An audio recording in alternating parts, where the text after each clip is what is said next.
గజ్వేల్ నియోజకవర్గం ములుగులో DCB director బట్టు ఆంజిరెడ్డి జన్మదిన సందర్భంగా గ్రీన్ ఇండియా ఛాలెంజ్ హర్తసేన ఆధ్వర్యంలో మొక్కలు నాటించారు. గ్రీన్ ఇండియా ఛాలెంజ్ హర్తసేన రాష్ట్ర కోఆర్డినేటర్ చెప్పేల రాజేశ్వరరావు. ఈ సందర్భంగా ఆంజిరెడ్డి మాట్లాడుతూ మాజీ రాజ్యసభ సభ్యులు జోగినపల్లి సంతోష్రావు చేపట్టిన గ్రీన్ ఇండియా ఛాలెంజ్ హర్తసేన ఆధ్వర్యంలో నా జన్మదినం సందర్భంగా మొక్కలు నాటడం సంతోషంగా ఉందన్నారు. ఇంత గొప్ప కార్యక్రమం ద్వారా రేపు మానవ మనుగడకు మేలు జరుగుతుందని ప్రతి ఒక్కరూ మొక్కలు నాటాలన్నారు. ఈ కార్యక్రమాన్ని చేపట్టిన జోగినపల్లి సంతోష్రావుకి కృతజ్ఞతలు తెలిపారు. కార్యక్రమంలో హర్తసేన గజ్వెల్ కోఆర్డినేటర్ అనిల్ మొగిలి, బీఆర్ఎస్ పార్టీ రాష్ట్ర యువజన నాయకులు జేబిర్ పాషా, దుంబాల లింగారెడ్డి, సర్పంచ్ కనకయ్య, రాచకొండ మహేష్ పాల్గొన్నారు. ఈరోజు నా పుట్టినరోజును పురస్కరించుకొని మండలం నుంచి నియోజకవర్గం నుంచి అభిమానులు, సోదరులు, మిత్రులు నాకు శుభాకాంక్షలు తెలపడం జరిగింది. అందరు కూడా నా కృతజ్ఞతలు.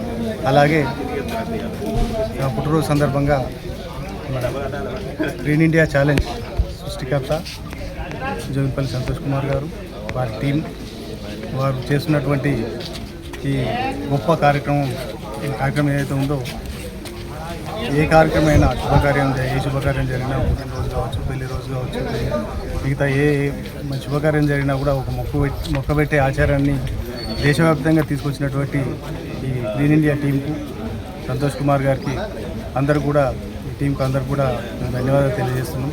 ఎందుకంటే ముందు తరాలకు మంచి స్వచ్ఛమైన గాలి, ఆక్సిజన్ ఇవ్వడం కోసం తరాలను నీరు దొరక ఇట్లా ఇబ్బంది పడుతామో, రాను వచ్చే జనరేషన్ కూడా గాలి కూడా కొనుక్కునే పరిస్థితి ఉంటుంది. కాబట్టి మీరు చేస్తున్న ఈ కృషిని అందరం కూడా అభినందించాలి. ఈ కార్యక్రమంలో భాగంగా మొక్క నాటడం జరిగింది. ఇక ముందు ఎవరు ఏదైనా ఏ కార్యక్రమం జరిగినా కూడా మొక్క నాటి కార్యక్రమాన్ని ప్రారంభిస్తే అది శుభప్రదాయంగా ఉంటుంది. మొక్క నాటడం అంటే మనల్ని మనం కాపాడుకోవడం కోసం, ఆరోగ్యంగా అందరం బతకడం కోసం.